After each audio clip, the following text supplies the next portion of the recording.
하나님, 참으로 다사다난했던 2021년도도 주의 은혜 안에서 아름답게 마무리하여 가게 해주셔서 감사를 드리옵나이다. 참 유례없는 팬데믹 상황으로 인하여서 2년째 많은 이들의 마음이 답답하고 또 경제적으로 곰핍하며 영혼조차 참 믿음이 약하여져가는 시기를 살았습니다. 그러나 지금껏 살아온 것이 하나님의 은혜이기에 주님께 감사의 찬양을 드리옵나이다. 우리가 주님의 은혜 없이 단 한순간도 살 수 없었으나 지금까지 은혜로 우리의 믿음을 지켜주시고 또 우리의 가정을 지켜주시며 생업과 우리의 삶을 붙잡아 주신 은혜를 인하여 주님께 감사를 드리옵나이다. 여전히 어려움은 계속될 것으로 예측되지만 지금까지 주님의 은혜로 견뎌왔듯이 앞으로도 주님의 은혜로 이 모든 상황을 이기게 하여 줄 줄을 믿나이다. 다만 우리의 믿음이 약하여지지 않게 하시고 오직 하나님의 얼굴만을 바라볼 수 있도록 우리에게 더 굳건한 심령을 주시기를 원하옵나이다. 주님 앞에 참 의롭고 거룩한 백성으로 살아가기를 늘 소원하지만 또 마음 한편에서는 참 죄를 즐거워하고 선을 멀리하고자 하는 악한 마음이 도사리고 있음을 주님 앞에 고백드립니다. 그래서 이번 한 주간 동안도 많은 죄를 지었고 주님 앞에 부끄럽고 참으로 수치스러운 일을 많이 하였음을 주 앞에 고백하옵나이다. 이러한 우리들의 잘못과 실수들과 죄악을 주님 앞에 자복하옵나니 주님 우리를 불쌍히 여겨주셨고 또 용서의 은혜를 베풀어 주시기를 바라옵나이다.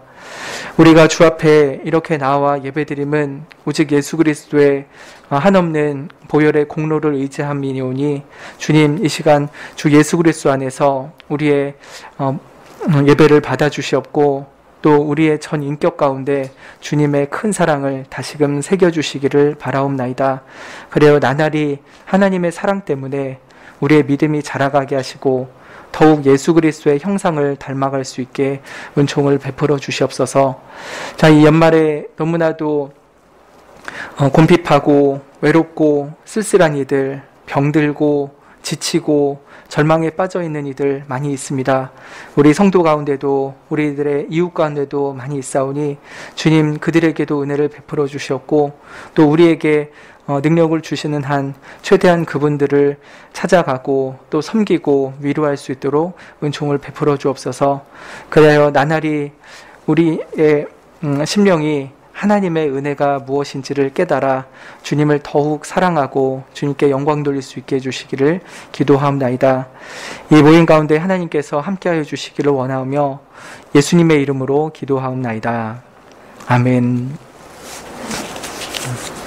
네, 이 시간 하나님 말씀은 골로새서 4장 말씀입니다.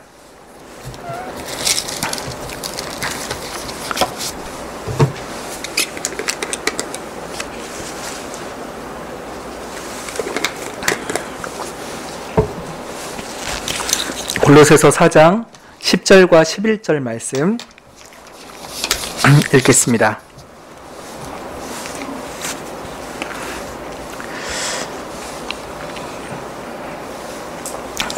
골로새서 4장 10절과 11절 말씀입니다. 제가 봉독하겠습니다. 나와 함께 갇힌 아리스다고와 바나바의 생질 마가와 이 마가에 대하여 너희가 명을 받았음에 그가 이르거든 영접하라. 유수도라 하는 예수도 너희에게 문안하니 저희는 할례당이라. 이들만 하나님 나라를 위하여 함께 역사하는 자들이니 이러한 사람들이 나의 위로가 되었느니라. 아멘. 예, 골로새서는 사도 바울이 골로새와 라우디게아 지역에 있는 성도들에게 보낸 편지입니다. 이 골로새는 지금으로 치면은 터키라는 나라에 있습니다. 그 주변에는 라우디게아도 있고 히에라블리라는 곳도 있고요. 또 에베소가 약간 더 멀리 떨어져 있습니다. 네, 사실 바울이 이 골로새 지역을 개척한 것은 아닌 것으로 보입니다. 에바브라라는 바울의 친한 동역자가 이 골로새 교회를 개척을 하였고요. 바울은 다만 이 편지를 통해서 골로새 성도들과 믿음의 교제를 나누고 있습니다. 오늘 읽은 본문은 이 골로새서에서 마지막 부분입니다. 사도 바울이 많은 서신서에서 그러듯이 마지막 부분은 서로 문안 인사를 전하는 것으로 지면을 할애하죠. 이 편지에서도 사도 바울이 자기와 지금 함께 있는 동역자들의 이름으로 골로새에 있는 성도들에게 문안 인사를 보냅니다. 여러 동역자들이 같이 있었는데 그 중에서 오늘 읽은 10절과 11절에서는 3명의 동역자들의 인사를 대신 전해주고 있습니다. 그 3명이 누구입니까? 10절에 보면 나와 함께 갇힌 아리스다고라는 사람이 있죠. 두 번째는 바나바의 생질 마가입니다. 그리고 세 번째는 11절에 있는 것처럼 유스도라 하는 예수라는 사람이죠. 이렇게 3명이 사도 바울과 근처에 있었고 그들의 무단 인사를 전하고 있습니다. 이들은 11절 뒤에 보면은 저희는 할례당이라 그러죠. 성경에서 보았을 때 할례당은 좀 약간 부정적인 의미로 쓰일 때가 있는데 가끔씩은 좋은 의미로 쓰입니다. 여기서는 좋은 의미인데 유대인이라는 의미입니다. 그래서 나면서부터 할례를 받았던 유대 출신의 그리스도인이라고 하는 의미죠. 그래서 율법주의자, 할례를 받아야만 구원받는다 이런 식의 부정적인 의미가 아니고요. 하나님의 언약 백성 가운데 인쳐진 유대인 출신의 성도들이다라고 하는 것입니다. 오늘은 이 3명의 사람들 중에서 특히 마가에 대해서 초점을 맞춰서 말씀을 나누면 좋을 것 같습니다. 이 마가를 여기 이 본문에서 소개를 할 때 바나바의 생질이라고 하고 있죠. 생질은 조카이죠. 그럼 바나바가 누구인지를 알면은 이 마가에 대해서 좀 더 자세히 알 수 있을 것 같습니다. 먼저 바나바는 누구냐 했을 때 바울의 아주 중요한 동역자였죠. 이 바나바는 구브로 섬 출신이고 레위 지파 출신입니다. 그런데 예루살렘 사도들이 이 바나바를 위로의 아들이라고 부를 정도로 굉장히 사람을 따뜻하게 대하고 위로를 하는 사람으로 보입니다. 일찍이 유대인이었는데 기독교인이 되었고요. 가난한 사람을 위해서 자기 밭을 팔아서 사람들에게 나눠줄 정도로 구제에도 열심히였고 사랑이 많은 사람이었습니다.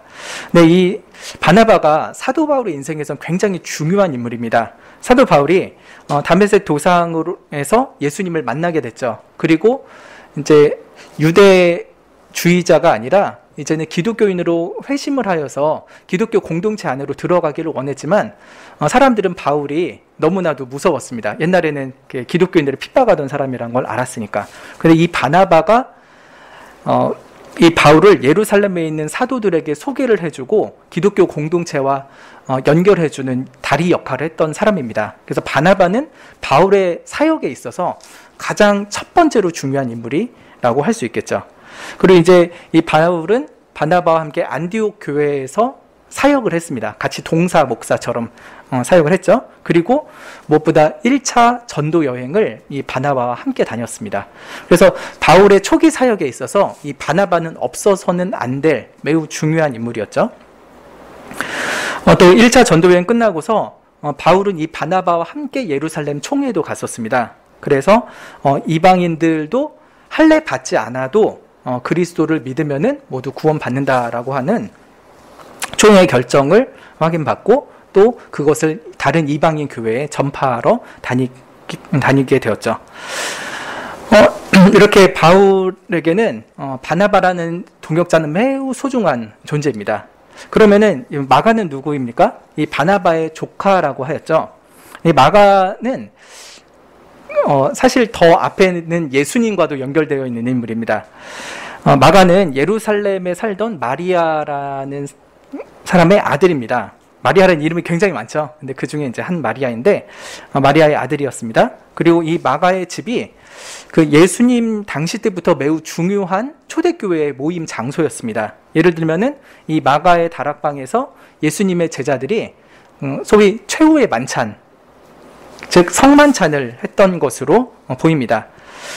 그래서 마가는 좀 어렸을 때였겠죠. 청년쯤이었을 수도 있는데 어렸을 때 예수님의 얼굴을 직접 보고요. 자기 집에 와서 식사하시는 예수님을 본 인물이에요.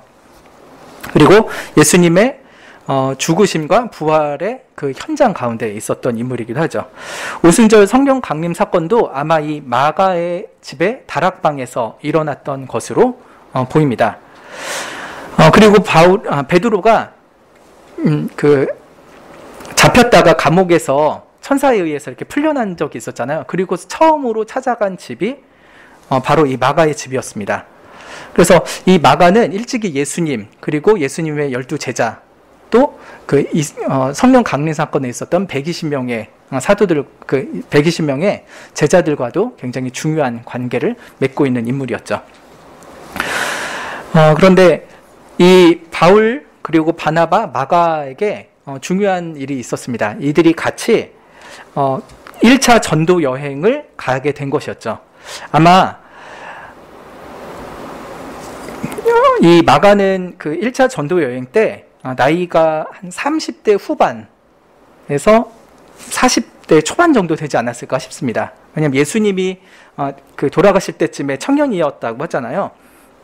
그때가 AD 한 30년쯤이라고 하고 지금 사도 바울이 1차 전도 여행을 할 때가 AD 한 47년, 48년쯤 됩니다. 그러니까 예수님께서 돌아가시고 나서 한 18년 후쯤에 1차 전도 여행이 일어난 거예요. 그래서 청년 때 한 20살이라고 잡으면은 20살쯤에 예수님을 직접 경험했던 마가가 한 18년 지났으니 한 30대 후반 정도 되지 않았을까 싶습니다. 30대 후반, 지금 정기룡 전사님보다 약간 나이가 많은 정도의 사도 바울과 함께 1차 전도 여행을 떠난 것이죠. 근데 문제가 있습니다. 사도행전 13장에 보면은 바울과 바나바가 밤빌리아에 있는 버가라는 곳에 이르렀습니다. 근데 거기서 이 마가가 전도 여행을 한 초기인데 도망을 쳐버린 거예요. 그때 막 배 타고 여기저기 걸어 다니고 힘들기도 했었겠죠. 또 알게 모르게 유대주의자들의 핍박이 있었을 것입니다. 그래서 이 요한은 그 전도단을 이탈해가지고 예루살렘에 있는 자기 집으로 도망을 칩니다. 이때 마가가 예수님을 완전히 부인하거나 신앙을 버린 것은 아닌 것 같아요. 다만 이 전도 여행이 너무나도 생각보다 힘들고 고달프고 위험한 일이 많았기 때문에 그 두려움을 견디지 못하고 도망쳤던 것으로 보입니다. 신앙이 없는 게 아니라 약했던 것이죠. 근데 이 마가가 이렇게 도망을 쳤던 게 사실은 한 번 있었던 게 아닙니다. 예전에 그 마가복음 14장에 보면은 한 청년 얘기가 나옵니다.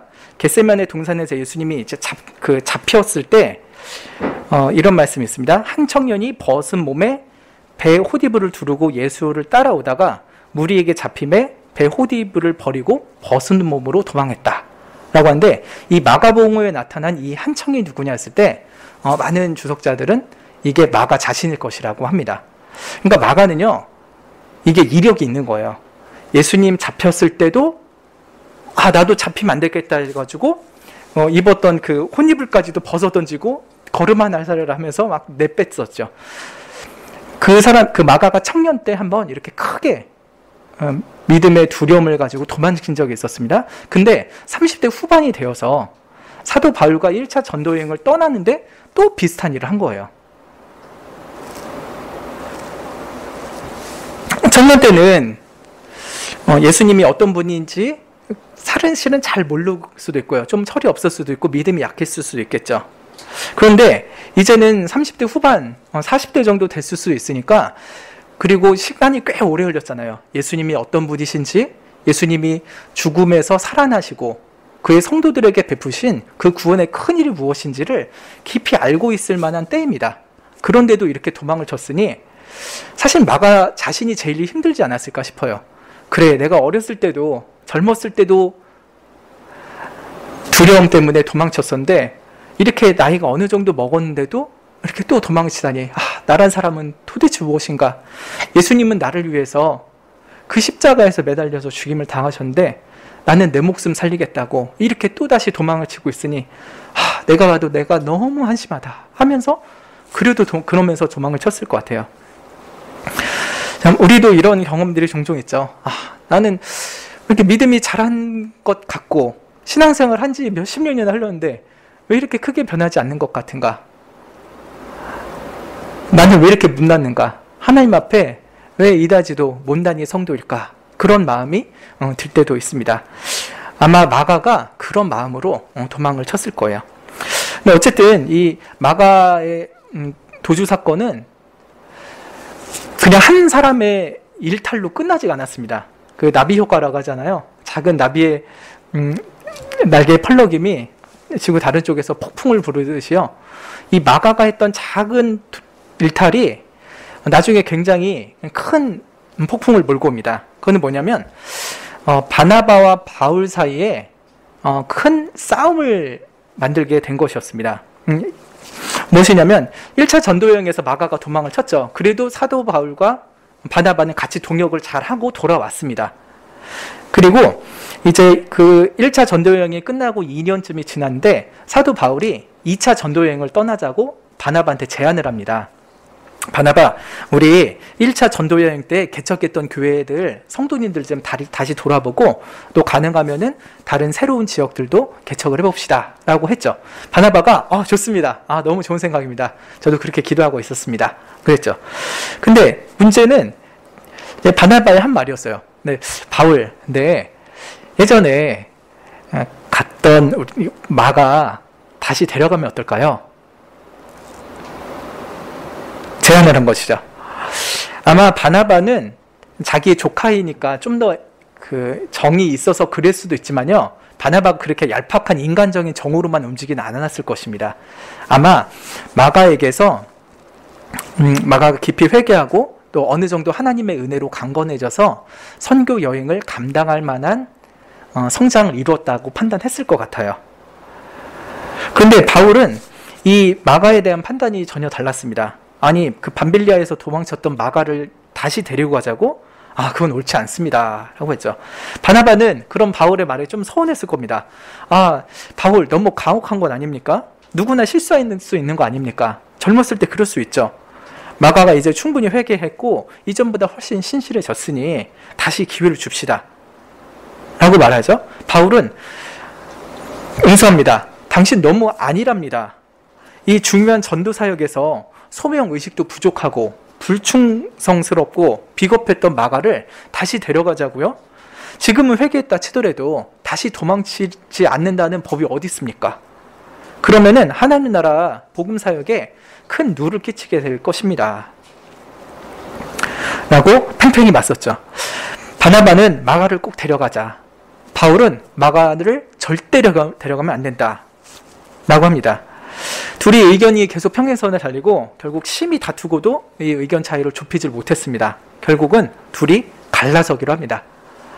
처음에 같이 가기로 했는데 이 마가 한 사람에 대한 판단 때문에 서로가 갈라졌죠. 이건 너무나도 가슴 아픈 것입니다. 사도 바울과 바나바가 교리적인 싸움 한 거 아니었죠. 할례를 받아야만 구원받는다고 하는 거냐 이런 거 가지고 싸우지 않았습니다. 그들은 교리에 있어서는 일치했습니다. 그리고 의기투합해서 정말 많은 이방인들에게 그리스도를 전했죠. 그리고 지금 이 둘이 교리 때문에 갈라진 것도 아니고 이방인들의 핍박 혹은 유대인들의 핍박 때문에 갈라선 것도 아닙니다. 그런 외부적인 요인이 전혀 없어요 지금. 근데 순전히 자기들 안에서 마가에 대한 판단 때문에 깨진 것이었습니다. 이 마가의 동행에 대한 건으로 인해서 그토록 끈끈했던 바울과 바나바의 동역의 끈이 싹둑 잘라지고요. 둘은 갈라섭니다. 그래서 바나바는 예루살렘에 있던 마가를 아마 데려왔겠죠. 그리고 배를 타고 자기의 고향이자 1차 전도 여행지 중에 하나였던 구브로로 갑니다. 그리고 바울은 실라라는 새로운 동역자를 데리고 안디옥 형제들에게 기도를 받은 후에 수리아와 길리기아로 다니면서 2차 전도 여행을 하게 되죠. 그래서 1차 전도 여행 때 마가가 실수했던 것이 2차 전도 여행 때는 바울과 바나바의 결별, 굉장히 씁쓸한 결과를 낳게 됐습니다. 물론 하나님께서는 그런 것까지도 다 합력하여 선을 이루셔서 바나바와 마가를 통해서는 구브로 지역의 복음 사역을 더 흥왕하게 하셨겠죠. 또 바울을 통해서는 2차 전도여행 지역을 복음화하는데 귀하게 사용하셨을 것입니다. 하나님은 이것을 다 선하게 사용하셨지만 그 과정에 있어서 바울과 바나바 그리고 마가의 실수는 분명히 있었던 것이죠. 교회 안에 이런 일들이 종종 있습니다. 누군가는 하지 말아야 될 큰 실수를 저질러 버립니다. 그리고 누군가는 그 실수한 사람 때문에 화가 나고 분노가 가라앉질 않고 크게 덕분합니다. 또 다른 누군가는 그런 장면을 보면서 관계가 깨지고 누군가를 편드느라고 누군가는 깨어지는 그런 일들이 일어나기도 하죠. 참 안타깝고 있어서는 안 될 일들이지만 이 불완전한 교회에서는 종종 발생하고 있는 일입니다. 그런데 이 일이 그렇게 안 좋은 상태로 끝나지는 않았습니다. 오늘 읽은 골로새서 4장 10절 말씀 봅시다. 지금까지는 바울과 바나바 그리고 마가 가운데 있었던 옛 이야기를 한 것이고요. 오늘은 지금은 오늘 본문으로 이야기를 돌아와 보면 좋겠습니다. 지금 바울이 골로새서를 쓰고 있는데 이때는 로마에서 1차 수감 중에 쓴 것이었습니다. 아마 AD 62년쯤으로 보입니다. AD 62년. 그러면은 마가가 처음으로 1차 전도여행 때 도망쳤던 AD 47년쯤에서부터 15년이 흐른 때죠.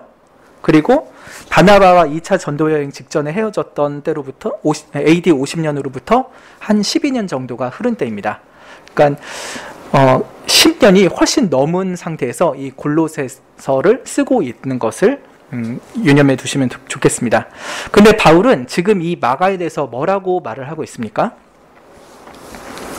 10절에 바나바의 생질 마가, 그리고 이 마가에 대해서 너희가 명을 받았으니 그가 이르거든 영접하라 라고 하죠.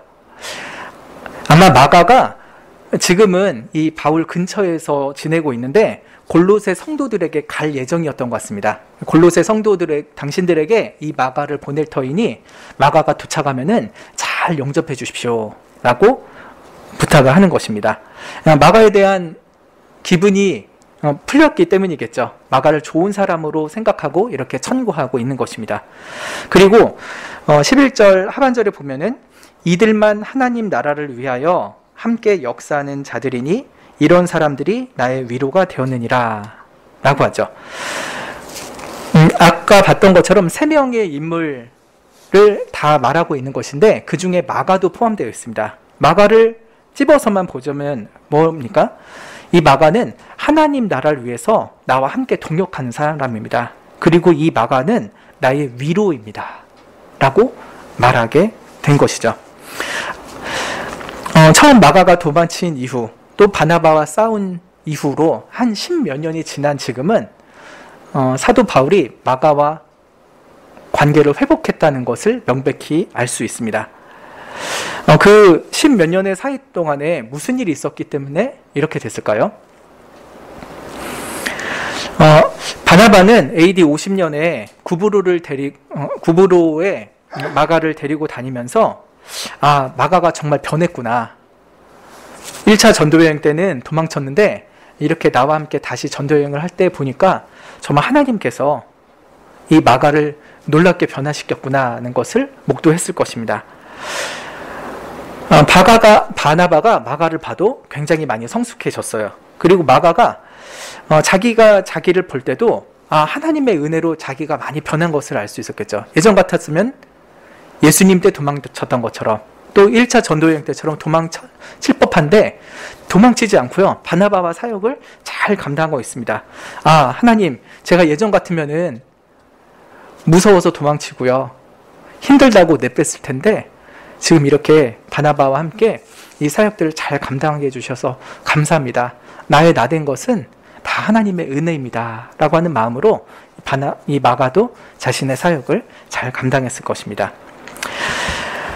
그리고 마가는 이 골로새서 편지를 사도 바울이 쓸 때쯤에는 바울과 함께 로마 감옥에 갇혀 있는 건 아니었지만 로마 근처에 있으면서 바울을 여러모로 잘 도왔던 것으로 보입니다.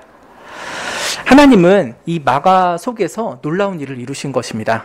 옛날에는 그렇게 비겁하고 연약하고 도망자였던 이 마가를 하나님께서 정말 경건하고 강력하고 견고한 신앙의 제자로 변화시키신 것이죠. 하나님 이렇게 크게 잘못했던 성도도 여러 사람들을 통해서 또 여러 환경을 통해서 더 변화시켜 주시고 다듬어 가시고 새롭게 빚어 가십니다. 이것을 마가 자신의 인생 가운데 마가도 경험했을 것이고요. 그것을 보는 바나바도 보는 것이죠. 그리고 오랜 세월 후에 다시 만났던 바울 역시 마가가 정말 변했구나 하는 것을 깨달았을 것입니다.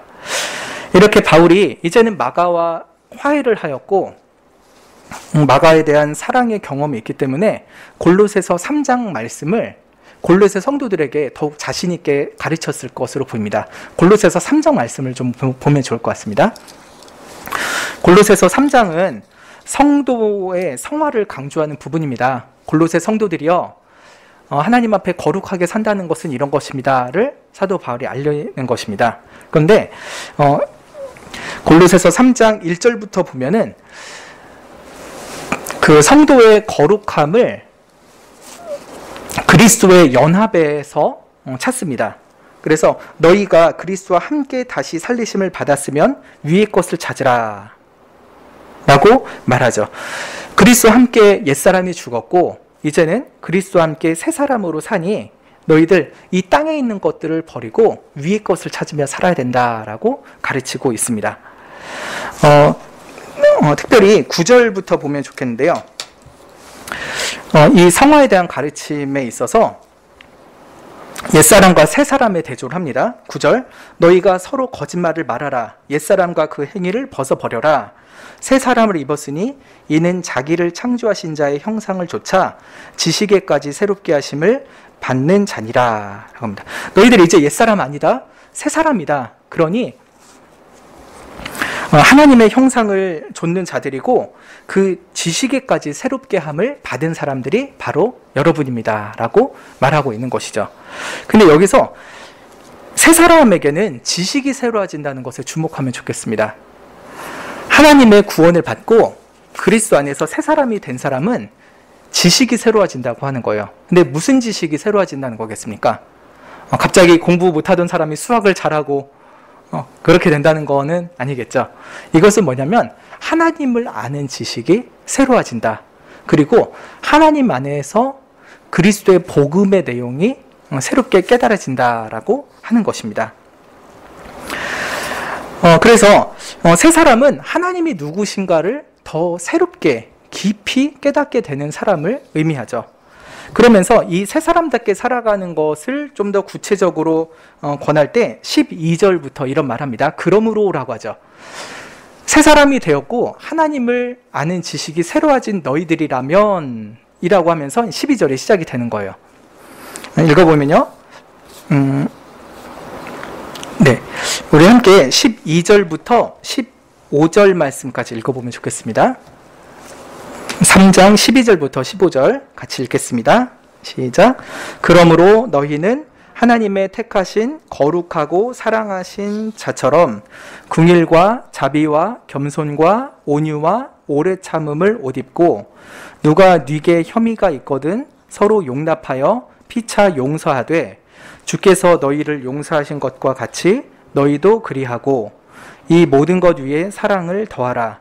이는 온전하게 매는 띠니라. 그리스도의 평강이 너희 마음을 주장하게 하라.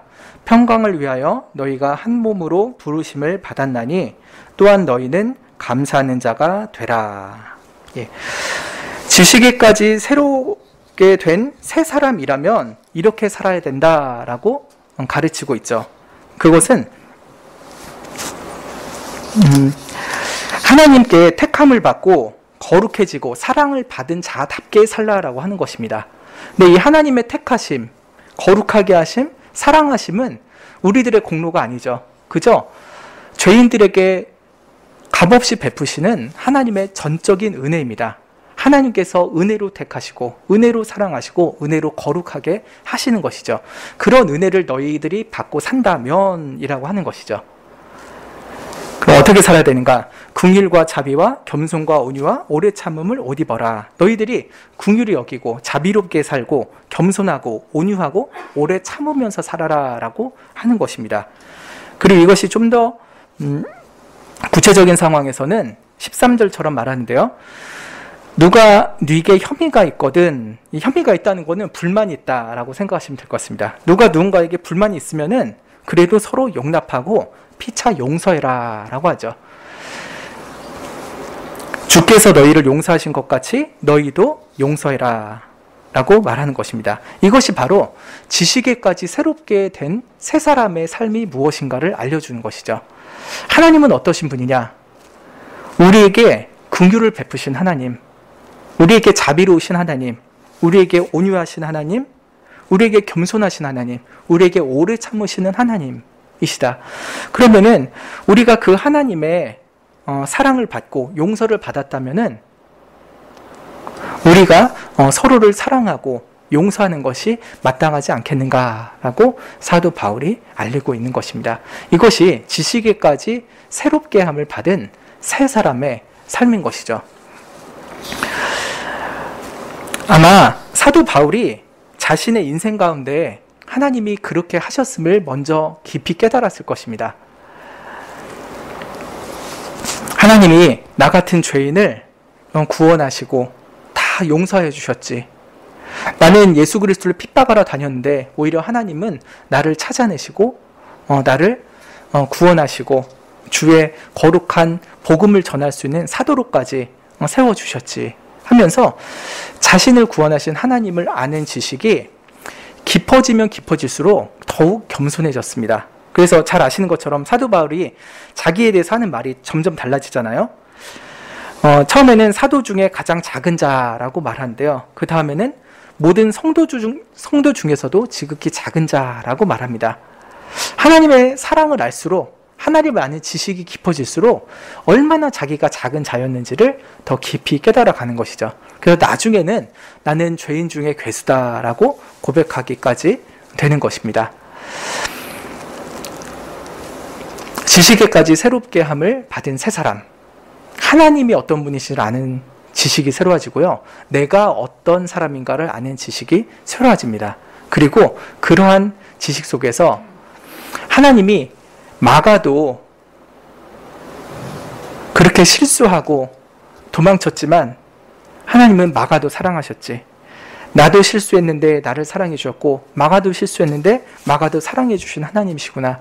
하나님은 그의 택하시고 거룩하게 하시고 또 사랑하는 백성들에게 정말 끊임없이 오래 참아주시고 용서해 주시고 기다려 주신 하나님이시구나. 그 사랑을 내가 입었고 마가가 입었구나. 그럼 나도 마가한테 용서하고 마가와 화목해야겠다 하는 마음을 갖게 하는 것이죠. 하나님을 아는 지식이 새로워지는 것, 또 내가 받은 복음이 무엇인가를 더 깊이 깨달아 간다면은 우리가 서로를 사랑하고 서로를 용서하는 것이 합당하다는 결론을 가질 수밖에 없는 것이었습니다. 그래서 사도 바울은 처음에는 그 1차 전도 여행 때는 마가에 대해서 굉장히 격분했었죠. 그러나 시간이 지나면서 나도 마가랑 별거 다를 것 없는데 내가 그때는 너무 혈기가 넘쳐서 마가를 용서하지 않았다. 또 2차 전도 여행 때도 바나바한테 마가에 대해서 안 좋게 얘기하고 또 그를 받아들이지 못했으니 참 내가 너무나도 하나님의 사랑이 무엇인지 몰랐고 하나님의 은혜가 무엇인지를 잘 몰랐구나 하는 마음이 있었을 것입니다. 그리고 지나고 보니까 내가 마가를 용서했어야 되는데 그래, 다 실수할 수 있지. 나도 실수하고 마가도 실수했는데 나는 실수 안 한 것처럼 실수한 마가만 타박했구나 하면서 마가를 용서하고 또 마가를 용서하지 않았던 자기를 사과했을 것입니다. 마가 미안했어. 내가 그때 나도 참 복음 전하는데 굉장히 열정이 있었지만 그 복음이 무엇인지 좀 더 몰랐었던 것 같아. 시간이 지나 보니까 하나님은 정말 오래 참으시고 우리 같은 죄인을 용서해 주신 하나님이신데 내가 그런 마음을 깊이 깨닫지 못하고 실수했었어. 나를 용서해줘 하면서 마가에게 사과를 했겠죠. 마가 또한 그랬을 것입니다. 아이고 사도 바울님 무슨 말씀이세요? 제가 너무 실수했죠. 제가 정말 너무 두려웠습니다. 겁이 많았고요. 믿음 없었습니다. 그렇게 화내실 만도 했죠. 그러나 이제는 제가 변했으니 저를 위해서 더 기도해 주시고 저와 함께 계속 동역해 주시면 좋겠습니다. 필요하면 언제든지 말씀하세요. 제가 최선을 다해서 돕겠습니다 하는 마음으로 서로 화해의 악수를 했을 것입니다. 성경에서 마가와 바울이 구체적으로 어떤 식으로 화해했는지는 나타나 있지 않습니다. 서로 만나서 했는지 아니면 서신교환으로 화해했는지 모르지만 아무튼 이 골로새서를 보면은 적어도 바나바와 함께 헤어졌던 2차 전도여행 이후로 12년 정도의 사이 어떤 방식으로든지 사도 바울과 마가는 화해를 했던 것이죠. 그리고 마가는 바울의 근처에 있으면서 할 수 있는 최선을 다해서 바울을 돕는 동역자로 변해 있었습니다. 그래서 사도 바울이 말하죠. 오늘 읽은 11절 하반절에서 그 사람은 하나님 나라를 위해서 나와 함께 동역하는 사람이다. 그리고 나의 위로이다. 옛날에 마가는 바울에게 분노를 일으키는 사람이었을 것입니다. 근데 이제는 위로의 사람이 된 것이죠. 이 골로새서를 쓸 때쯤이 AD 62년이라고 그랬죠. 그리고 좀 더 한 5년 정도가 지나서요. AD 67년에는 사도 바울이 로마에서 두 번째 투옥을 당하게 됩니다. 그때 디모데 후서를 쓰게 됩니다. 그 디모데 후서에서 디모데에게 사도 바울은 이런 부탁을 합니다. 너 올 때에 마가를 데려와라. 왜냐하면 저가 나의 일에 유익하기 때문이다 라고 하죠. 마가와 계속해서 사이 좋게 지낸 것을 알 수 있죠. 5년이 지났는데도요. 마가를 여전히 사랑하고 디모데 나 지금 감옥에 있는데 너 올 때 마가랑 같이 와. 마가 좀 꼭 데려와. 라고 부탁을 하는 것입니다. 이 노년에 쓸쓸하게 투옥되어 있는 이 사도 바울이 너무나도 보고 싶었던 사람이 이 마가였죠. 한때는 마가 때문에 참 화도 나고 그것 때문에 바나바와 대판 싸우고 헤어지기도 했었지만요.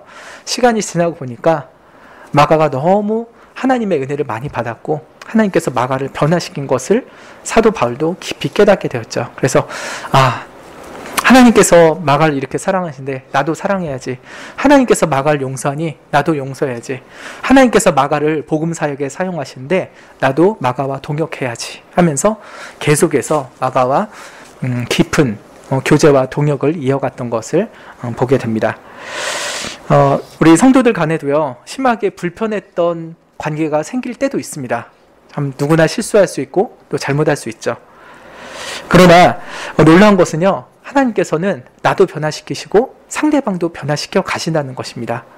하나님께서 택하시고 거룩하게 하시고 사랑하는 성도들에게는 반드시 성숙이라는 열매를 주십니다. 시간 안에서 믿음을 성숙하게 하세요. 그래서 바울도 1차 전도여행 때보다 로마 감옥에 있을 때 훨씬 더 성숙했죠. 그래서 마가를 넉넉하게 용납하고 용서하는 그런 마음을 갖게 되었습니다. 또한 마가도 시간이 많이 지났을 때 이전보다 훨씬 성숙했죠. 젊었을 때는 예수님 잡힐 때 도망치고 또 좀 더 나이가 들어서는 1차 전도여행 때 도망쳤지만 이제는 훨씬 더 힘든 선교 현장에서도 도망치지 않고 끝까지 곁에 있었죠. 심지어 바울이 로마에 잡혀 있을 때까지도 함께 있기를 마다하지 않았습니다. 이렇게 하나님은 바울도 변화시키시고 마가도 변화시키시고요. 우리도 변화시키고 우리와 함께 싸웠던 어떤 성도님들도 변화시켜 가십니다. 이게 하나님께서 택하신 모든 백성들 가운데 그리고 교회 성도들 가운데 나타내시는 거룩의 열매일 것입니다. 사실 골로새서 이 4장 10절과 11절 말씀은 결과예요. 사도 바울이 어떻게 마가를 용서하게 되었냐 하는 것에 대한 결과입니다. 그러나 그 과정은 골로새서 3장 12절부터 15절에 있습니다. 아까 저희가 함께 읽었던 그곳에 누가 누군가에게 불만이 있으면은 서로 용납하고 서로 용서해라. 예수님께서 우리에게 하셨던 것처럼 서로 용서해라 라고 말하고 있습니다. 그것은 용서받은 자만 말할 수 있는 것이죠. 사도 바울은 하나님의 용서를 받았기 때문에 이렇게 말할 수 있었고요. 이제는 하나님처럼 다른 이들을 용서하겠다는 마음 때문에 다른 성도들에게도 그렇게 가르치고 있는 것입니다. 우리가 참 이 교회 가운데 여러 가지 아름다운 일만 있으면 너무나 좋겠지만요. 때로는 우리의 연약함으로 인해서 울퉁불퉁하고 뾰족뾰족한 일들이 많이 일어납니다. 그러나 하나님께서 이 교회를 사랑으로 묶어주시고 특별히 15절 말씀처럼 그리스도의 평강으로 우리를 한 몸으로 부르셨음을 기억하면 좋겠습니다. 비록 시간은 걸릴지라도 여러 과정이 필요할지라도요. 서로 용서하고 용납하고 언젠가는 주 안에서 마가와 바울처럼 서로 화해하고 더 깊은 동역을 이루는 우리 교회가 되면 좋을 것 같습니다. 기도하고 마치겠습니다.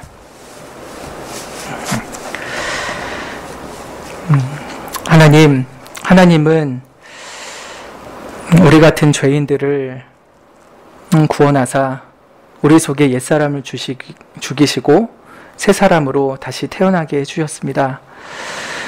우리가 새 사람이 되어서 하나님을 아는 지식이 더 깊어지게 하여 주시었고 특별히 하나님의 용서의 사랑을 더 깊이 알아가게 해주시길 원합니다. 나만 그 용서를 받는 것이 아니라 우리와 함께하는 모든 성도님들이 하나님께 그 용서를 받았고 용납함을 받았으니 이젠 우리가 서로를 용납하고 서로를 용서하고 더 깊이 사랑할 수 있게 해주시기를 원하옵나이다.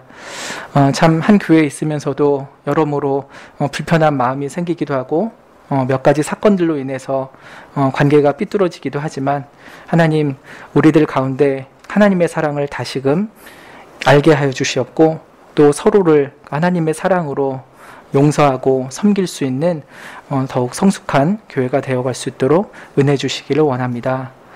예수님의 이름으로 기도드립니다. 아멘. 주님께서 가르쳐 주신 기도 아뢰므로 수요일 기도회를 마치겠습니다. 하늘에 계신 우리 아버지여, 이름이 거룩히 여김을 받으시오며 나라의 임하옵시며 뜻이 하늘에서 이룬 것 같이 땅에서도 이루어지이다. 오늘날 우리에게 일용할 양식을 주옵시고 우리가 우리에게 죄 지은 자를 사하여 준 것 같이 우리 죄를 사하여 주옵시고 우리를 시험에 들게 하지 마옵시고 다만 악에서 구하옵소서. 대개 나라와 권세와 영광이 아버지께 영원히 있사옵나이다. 아멘.